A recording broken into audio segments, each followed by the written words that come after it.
La verdad es que aquí no tenemos costumbre de cerrar la puerta. Es un sitio tan tranquilo que se puede dejar la puerta de casa abierta sin ningún problema. Bueno, aquí tenemos inviernos más de menos 10 grados, pero con uno de estos sacos no hay ningún problema. De hecho, te aconsejan que los saques a diario para que así tengan unas horas de sol.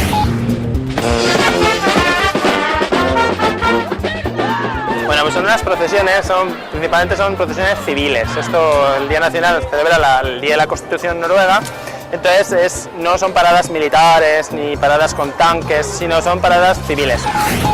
Es muy difícil hacer amistad con ellos, la verdad. Es muy complicado porque son muy tímidos y siempre van entre ellos, amigos de toda la vida, de la infancia, y es muy difícil meterse en el círculo.